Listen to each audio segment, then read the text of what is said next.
Olá, está no ar o Jornada. Todas as semanas você acompanha aqui ações e projetos da Justiça do Trabalho.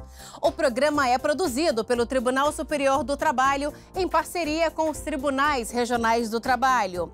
No programa de hoje, vamos até Macau, no Rio Grande do Norte, saber como é produzida a maior parte do sal consumido no Brasil. No quadro Saúde e Segurança no Trabalho, as dicas de prevenção de acidentes para os pizzaiolos. Vamos também até João Pessoa conhecer a história e o funcionamento do Tribunal Regional do Trabalho da Paraíba, que completou 30 anos. E em Maceió, Alagoas, as belas peças fabricadas por um artesão que faz bordado com rendas de filé no quadro Meu Trabalho é uma Arte. Tudo isso e muito mais, o nosso Jornada começa agora.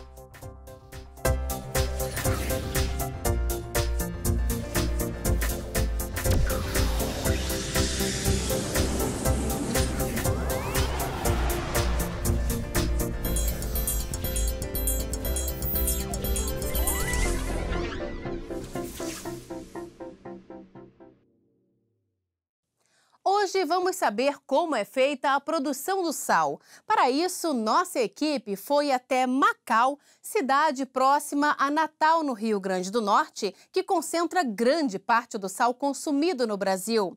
Você vai conhecer todo o processo de produção da especiaria, usada também em artigos de limpeza e para degelo. Acompanhe na reportagem especial de Gisele Mourão. Sal, condimento mais usado em todo o mundo. No passado foi muito utilizado como moeda de troca. Considerado uma especiaria muito valiosa, ele originou a palavra salário. Mas no século XIX acabou perdendo valor com a invenção da geladeira, já que também era usado para conservar alimentos.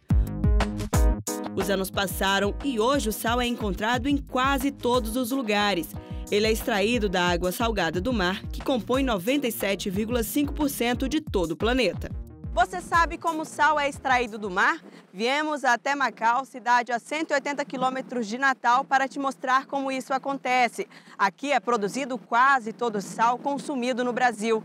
E no meio dessas montanhas brancas que vamos conhecer todo o processo para que a água salgada se transforme no sal da sua casa.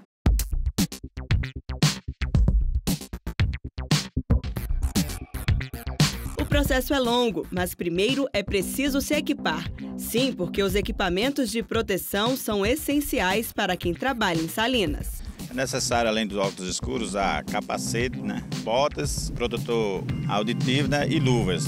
O óculos é a claridade muito grande do sal e ele transmite a luminosidade e afeta, E a gente não resiste a ficar sem óculos nessa área da salina. Antônio trabalha nesta salina há 30 anos.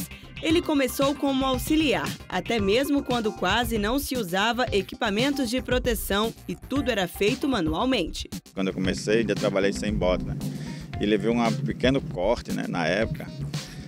E como não tinha bota, esse pequeno corte tornou-se assim um ferimento enorme, quase eu chego a perder até o pé. Nessa época o risco de acidente era bem maior. Mudou bastante com a evolução, da parte de segurança ao trabalhador. A parte também de uso de EPIs, se antigamente não se utilizava, o pessoal fazia extração de sal com sandália, hoje em dia se utiliza o calçado fechado através de botas, usa-se o fardamento, a gente usa a questão do protetor solar, o óculos com lentes escuras, todos os equipamentos com certificado de aprovação do Ministério do Trabalho para garantir o mínimo possível de problemas, tanto de saúde ou que diminua a ocorrência de acidentes nessas atividades. Todos os 450 trabalhadores contratados diretamente por esta empresa usam equipamentos de proteção e trabalham com máquinas. Com a chegada da tecnologia, o serviço ficou mais seguro e mais ágil. Por ano, a produção chega a 1 milhão de toneladas de sal. Por dia, são 5.000 toneladas. A captação da água do mar é feita e ela fica durante 8 meses num processo de evaporação. Depois chega aqui na fase de cristalização, onde fica por mais 9 meses, até se transformar nessa pedra dura. E aí, uma máquina vem raspando até transformar o sal grosso. Os caminhões levam o sal para a lavagem.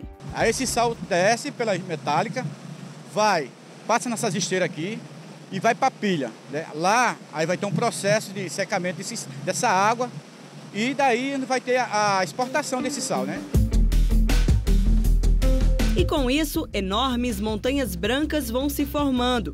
Umas seguem diretamente para navios, sendo levadas até para o exterior para degelo. Outras vão para a refinaria para se transformar no sal de cozinha. Com todas essas etapas e funcionando a todo vapor, a escala de trabalho dos empregados da salina é de 12 horas de serviço para 36 horas de descanso. A média salarial de um trabalhador da produção é de R$ 1.800. O trabalho de extração é considerado insalubre pela norma regulamentadora 15 do Ministério do Trabalho e Emprego, e por isso eles devem receber adicional de insalubridade em grau médio. Macau possui a maior produtora de sal do Brasil, graças aos ventos fortes e sol em quase todo o ano. E é no meio dessas montanhas brancas e desse pôr do sol lindo que o sal sai e chega à mesa do trabalhador brasileiro.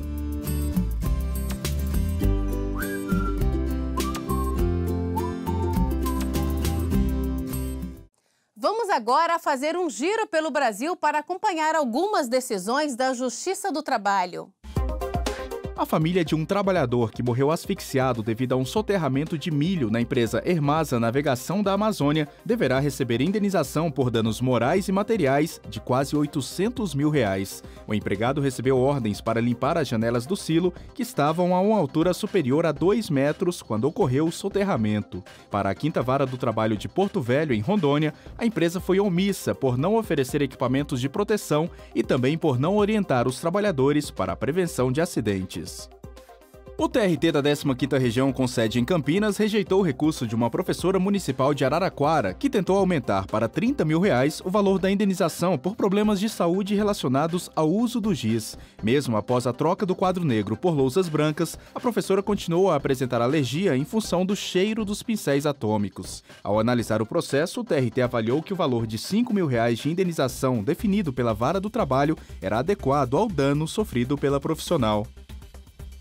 A Justiça do Trabalho negou o reconhecimento de vínculo de emprego entre um coordenador de campanha e um candidato a deputado federal. A 3ª Vara do Trabalho de Brasília constatou que o autor da ação foi liberado do trabalho no cargo público para fazer campanha política. Além disso, a Lei 9.504 de 1997 não reconhece vínculo de emprego entre cabo eleitoral e candidato.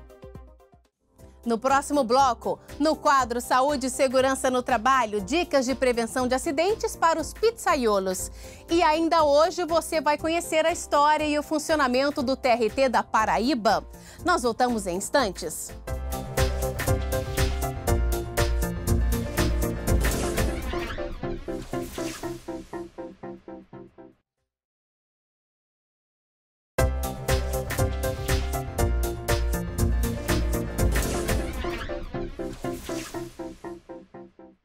Chegou a hora do JT em Ação, com iniciativas para o aperfeiçoamento da Justiça do Trabalho.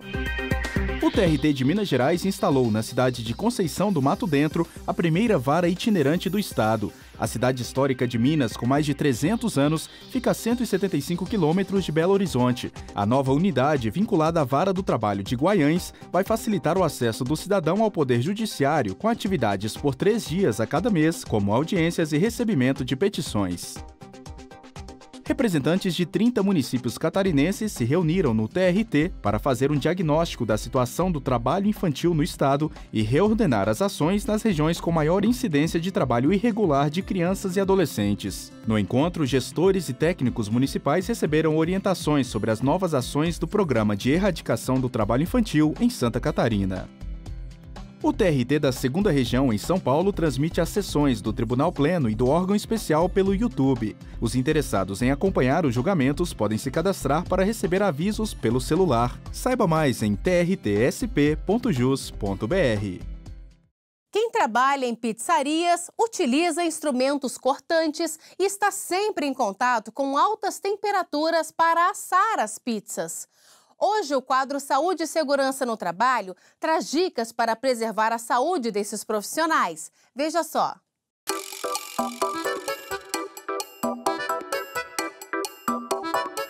Olá, meu nome é Hugo Lisboa, sou engenheiro de segurança do trabalho. Hoje estamos em uma pizzaria a fim de identificar os principais riscos, dar algumas dicas de segurança. Olá, prazer, meu nome é Luciano José Bai. Eu gostaria de saber qual a melhor maneira de acender um forno a lenha, sem correr o risco. Ok, sendo um dos principais efeitos a língua de fogo, sempre é interessante acender o forno do lado de fora, ou seja, uma pequena quantidade de combustível aceso e só após inserir a fim de propiciar o acendimento do forno. Qual seria a melhor distância de eu colocar a pizza no forno? Como a gente está trabalhando com um forno, que ele é revestido por refratários, você não tem muito a propagação do calor por condução nas paredes, então eu consigo tocar o forno e não consigo sentir essa temperatura extrema. O que mais pesa seria o conforto térmico, certo? Então seria sempre interessante trabalhar de forma intermitente, intercalando períodos de trabalho e períodos de descanso.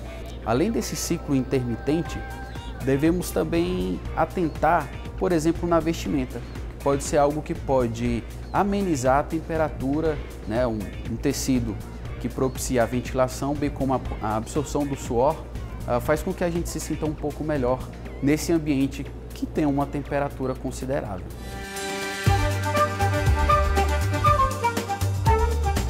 Eu trabalho com esse tipo de equipamento.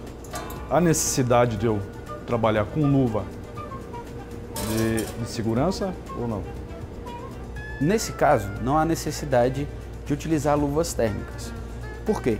Porque você não introduz nenhuma parte do seu corpo dentro do forno e nem tem contato com superfícies quentes. Por exemplo, se você tivesse que pegar uma forma, algo do gênero, sim, seria obrigatória a utilização de luvas térmicas. Um dos equipamentos individuais que é unânime a todas as profissões, né, da área da cozinha, da área da pizzaria, seria a utilização dos calçados de segurança. O principal objetivo é que eles sejam antiderrapantes, que vá prevenir contra quedas ao mesmo nível.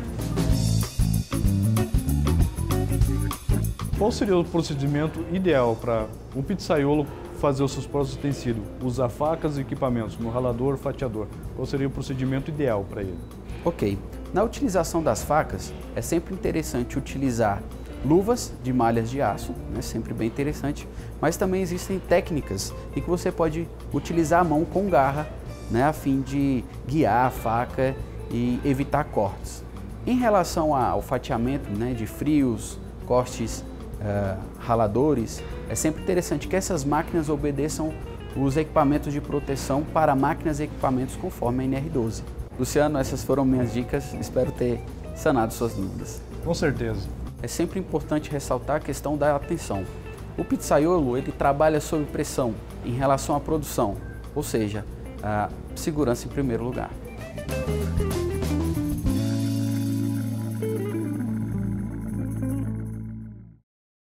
O processo judicial eletrônico já é realidade nas 3 instâncias trabalhistas.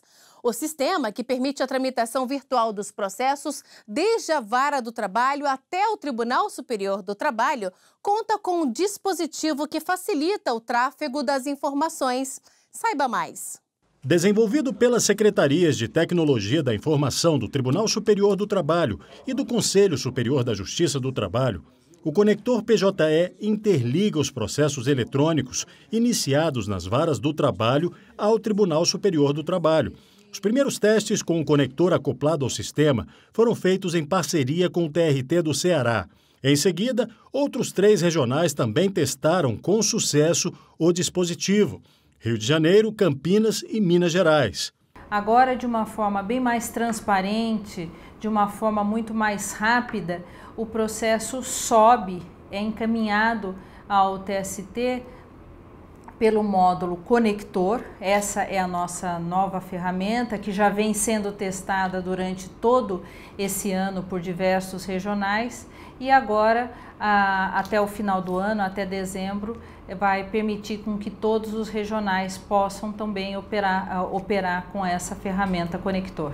Bom, a gerência do projeto coube à Secretaria de Informática do TST A Secretaria de Informática do Conselho colaborou com a sua equipe para adequar o PJE naquilo que fosse necessário para permitir essa subida automática do recurso.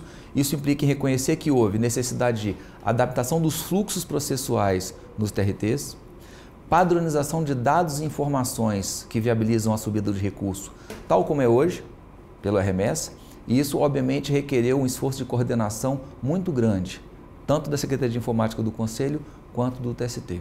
Já foram remetidos pelo conector 1.150 processos, mais de 600 só da 7ª região, no Ceará. Antes do conector PJE, os processos eletrônicos eram transmitidos dos regionais para o TST por um outro canal, o RMS, mas ele exigia procedimentos manuais, como a digitalização dos processos e também a conversão dos arquivos para o formato PDF antes do envio. Até a consolidação do conector PJE, os 2 canais vão estar ativos. Com o conector liberado a todos os regionais, o envio dos processos do 2º grau para o TST ganha em agilidade e segurança. O sistema ele acaba se comportando como um robô. Então, como ele executa rotinas que já foram durante meses testadas, e você, por conta disso, você tem menos intervenções manuais, você evita, por exemplo, o erro humano. Então, esse tipo de segurança é alcançada. Segundo, o conector ele implementa rotinas extras de verificação que o RMS não tem. Então, ele pode verificar, por exemplo, consistência dos dados que estão sendo remetidos do PJE para o TST. Ele, sozinho, ele extrai as peças e monta os índices. Então, como tudo é automatizado e verificações complementares foram adicionadas ao conector, você também agrega em segurança. Esse é o desdobramento da política que eu, em colaboração com os demais envolvidos no PJE, do TST e do Conselho, desenvolvemos de uma implantação segura, estável, para que o sistema ele chegue ao final e logre êxito. No próximo bloco, vamos até João Pessoa conhecer a história e o funcionamento do TRT da Paraíba. E mais, em Maceió, as belas peças fabricadas por um artesão que faz bordados com rendas de filé no quadro Meu Trabalho é uma Arte. Nós voltamos daqui a pouco. O FGTS completou 48 anos e, para comemorar, o TRT do Rio de Janeiro divulgou na página do Facebook uma série com 5 informações sobre o Fundo de Garantia. Saiba mais em facebook.com/trtrj.oficial.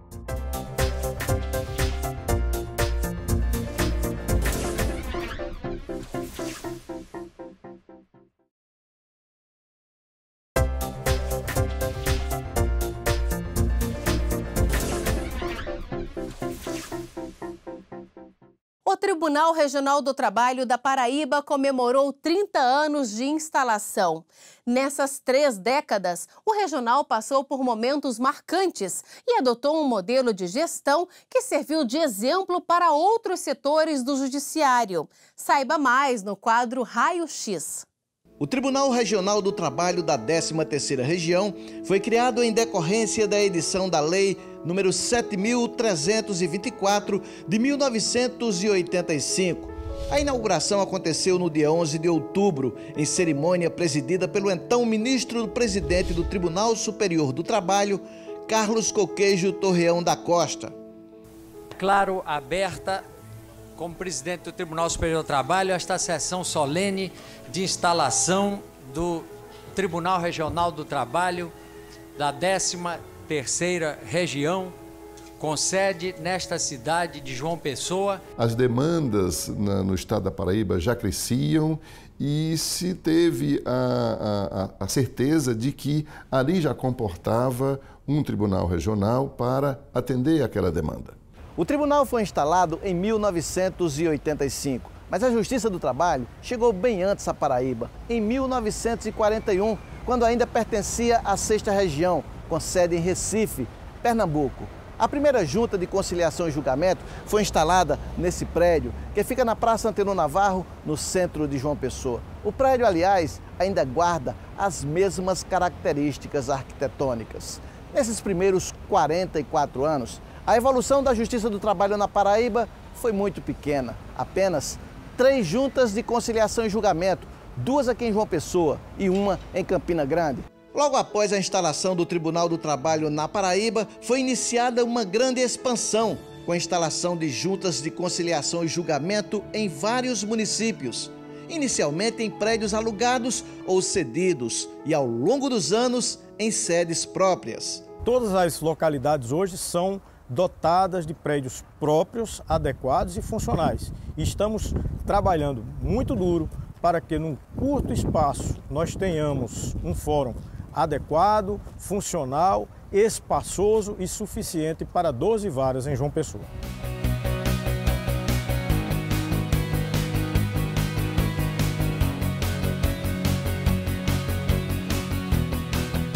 O cartão postal da Justiça do Trabalho na Paraíba e um dos prédios marcantes da arquitetura moderna do estado, a sede do TRT, foi concluída no ano de 1992. Ao longo de sua história, o TRT cravou o carimbo do ineditismo em várias ações e projetos. No ano de 2005, criou o Projeto Conciliar, que inspirou pouco depois o Projeto Conciliar é Legal do Supremo Tribunal Federal e do Conselho Nacional de Justiça. No mesmo ano, criou o Projeto Arrematar, que unificou e realizou grandes leilões para a venda de bens e quitação de dívidas trabalhistas. Em um capítulo ousado da história do Tribunal do Trabalho da Paraíba, quem terminou se saindo muito bem na fita foi o município de Santa Rita. Distante apenas 20 quilômetros da capital do estado, João Pessoa, Santa Rita terminou escrevendo seu nome na história do Poder Judiciário do Brasil. E essa história foi escrita no ano de 2008, quando foram instaladas aqui as duas primeiras varas do trabalho totalmente eletrônicas. Foi quando a Paraíba provou ao Brasil que o processo judicial pode sim dispensar o papel e ser 100% eletrônico. A primeira vara eletrônica de Santa Rita foi instalada no mês de maio e a segunda em setembro, e já com processos exclusivamente eletrônicos. E apenas 2 anos depois, em 2010, o Tribunal da Paraíba passou a ser a primeira instituição de todo o Poder Judiciário no Brasil a trabalhar exclusivamente com processos eletrônicos, quer judiciais ou administrativos, e na primeira e segunda instâncias. O ano de 2012 foi marcado por mudanças. O regional iniciou a migração do processo eletrônico do TRT da Paraíba para o PJE-JT, o processo judicial eletrônico da Justiça do Trabalho, ação que foi concluída no ano de 2014. Pude constatar um tribunal operoso, dedicado no primeiro e no segundo graus, juízes muito preocupados com a celeridade do processo, preocupados na efetividade da sentença, o tribunal muito cuidadoso na sua organização administrativa e judiciária.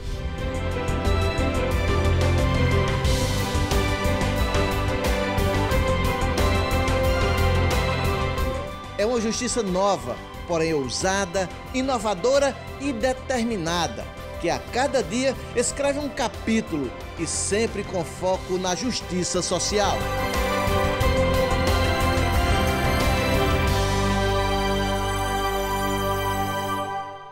Agora nós vamos até Maceió, em Alagoas, conhecer o trabalho de um artesão que faz bordado com rendas de filé. É o que você confere no quadro Meu Trabalho é uma Arte.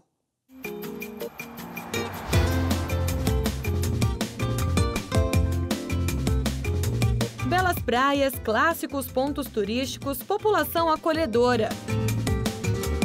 Estamos falando de Maceió, a capital de Alagoas. Uma das principais marcas dessa linda cidade é o bordado feito com rendas de filé, que faz sucesso entre os turistas. Cerca de 1.100 artesãos ganham dinheiro com o bordado de filé. Esse tipo de artesanato surgiu há mais de 150 anos. Esses profissionais produzem toalhas, roupas e peças de decoração. Tudo isso com apenas linha de algodão e uma agulha. A técnica é passada de geração em geração. Guilherme aprendeu a tecer com a mãe aos 12 anos. Começou a tradição familiar de mãe, de pai, de filhos, né? E dos avós na época, que o pescador, na época, pescava e deu a ideia de fazer, aqui no antigo Detran Prainha, de fazer tucum, a rede, e preencher com barbante. Aí de lá vieram para essa rua aqui, que foi a Álvaro Paz, senador, e agora atualmente é Alípio Barbosa. Aí foi quando, com 12 anos, que eu só estudava nesse grupo aí, e foi quando minha mãe teve a ideia de esticar uma rede para eu fazer. E daí eu comecei a fazer e fui me empolgando do filé, fui gostando, me aperfeiçoando, né? Estudava e no segundo horário ia fazer o filé. Ele transformou o hobby em profissão e com muita habilidade cria peças com design autêntico e diferenciado. Eu faço caminho de mesa, eu faço jogo americano, eu faço blusa, já fiz calça. Eu fiz agora uma bermuda para uma turista que encomendou. E para sair tudo assim, perfeito, é preciso muito cuidado e atenção. É muita atenção para fazer, né? Quando marcar, às vezes a gente faz peça, a gente erra alguma peça, aí tem que desmanchar. Agora o que deixa muita gente curiosa, porque o nome é rendas de filé. O filé ele vem de origem grega, de filé passou para filó, aí depois filé, tem mudo, né? Aí denominou-se assim, comparado assim, tipo uma carne de primeira, um filé com frito, né? Aí tem o nome filé por causa disso, que é de origem grega.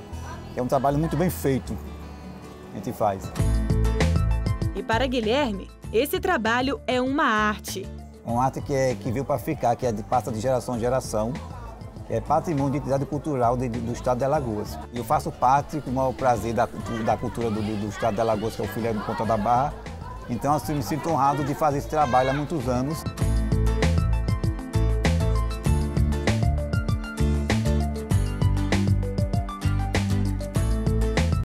Por hoje é só. O Jornada volta na semana que vem. Muito obrigada pela companhia. A gente se vê no próximo programa.